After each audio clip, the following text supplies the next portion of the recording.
अर्जुन और कौरव सेना के बीच में युद्ध सबसे पहले महाभारत में नहीं, विराटनगर में होता है युद्ध। अब जब शकुनी मामा को शक होता है और दुर्योधन को शक होता है कि जो अर्जुन हैं 1 साल का अज्ञातवास जो यहीं गुजार रहे हैं, तो वो उन्हें घेरने के लिए पूरी कौरव सेना को ले आता है। तो भाई अर्जुन भी बहुत होशियार, अर्जुन अकेले ही युद्ध करने कौरव सेना से चला जाता है, क्योंकि अर्जुन नहीं है, उस टाइम में ब्रह्मलल्ला है, किन्नर है, और उसे उर्वशी द्वारा श्रापित किया गया है कि तुम 1 वर्ष के लिए किन्नर हो जाओ। मतलब किन्नर के भेष में, किन्नर के रूप में तुम 1 साल गुजारोगे, ये श्रापित कर दिया भाई। तो अर्जुन तो हो गया श्रापित। अब अर्जुन श्रापित हो गया तो चला गया वो कौरवों के सामने, और उसका अज्ञातवास है वो भी भंग नहीं होना। तो अर्जुन अकेला देखता है कि पूरी कौरव सेना आई हुई है, जो कि हजारों नहीं लाखों की संख्या में है, और उसमें महारथी हैं, अपने भीष्म पितामह हैं, गुरु द्रोणाचार्य हैं, कर्ण हैं, दुर्योधन है, दुशासन है, मामा शकुनी हैं, कृपाचार्य हैं, सब खड़े हुए हैं, घेर कर खड़े हुए हैं कि कैसे भी करके इनका जो अज्ञातवास है वो भंग करना है, क्योंकि आज अज्ञातवास का लास्ट डे है, आखिरी दिन है, और कैसे भी करके वो भंग करना है। तो जब कौरव सेना देखती है कि विराटनगर से युद्ध करने के लिए एक स्त्री आई हुई है जो कि एक किन्नर है,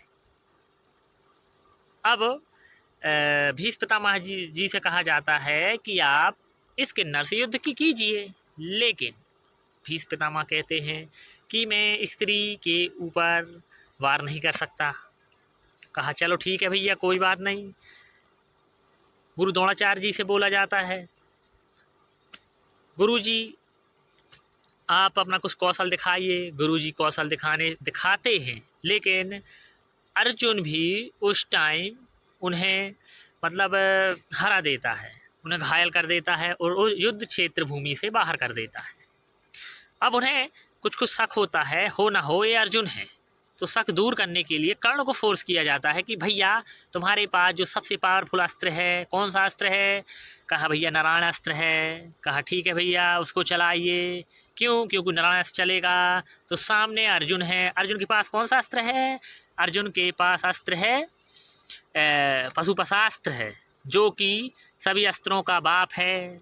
तो कहा चलो ठीक है भैया, चलाते हैं। पर कर्ण के मन में था कि यदि यहाँ पर आज लास्ट डे बचा है और यहाँ पर यदि हम पांडवों का अज्ञातवास भंग कर देते हैं तो असली मज़ा नहीं आने वाला। मैं अपना कौशल नहीं दिखा पाऊँगा जो इतने सालों से मैं तड़प रहा हूँ, और कौरव सेना के लिए सेना इकट्ठी कर रहा हूँ, शक्ति इकट्ठी कर रहा हूँ, कितने राज्यों के राजाओं को विलय कर रहा हूँ। तो कर्ण के मन में भी दुविधा थी, लेकिन मित्र के कारण कर्ण ने नारायण अस्त्र है जो प्रकट किया।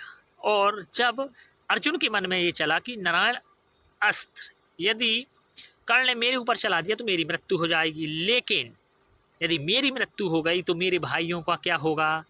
तो अर्जुन ने भी न सोचा न समझा, उसने पशुपशास्त्र का आवाहन कर दिया। तो जैसे ही पशुपशास्त्र का आह्वान हुआ और इधर से नारायण अस्त्र का आह्वान हुआ, तो कर्ण की प्रत्यंचा टूट जाती है। और कर्ण की जब प्रत्यंचा टूटती है तो मतलब प्रत्यंचा टूट गई तो युद्ध नहीं होगा, या कर्ण के द्वारा प्रत्यंचा तोड़ दी गई, धनुष की वो धागा तोड़ दिया गया, ये कह नहीं सकते। तो वहाँ पर अर्जुन है जो वो सभी धनुधर को हरा देता है। और जब सब धनुधर हार जाते हैं और जब सूर्य ढल जाता है तो अर्जुन अपने असली रूप में आ जाता है और वह किन्नर से फिर से पुनः अर्जुन बन जाता है, क्योंकि उसका 1 साल का वो जो श्राप था वो पूर्ण हो गया और 1 साल का जो पांडवों का अज्ञातवास था वो भी पूर्ण हो गया। इस तरह से ये देखा जाता है कि जो अर्जुन है, अर्जुन ने अकेले ही कौरव सेना को धूल चटा दी थी विराट युद्ध में।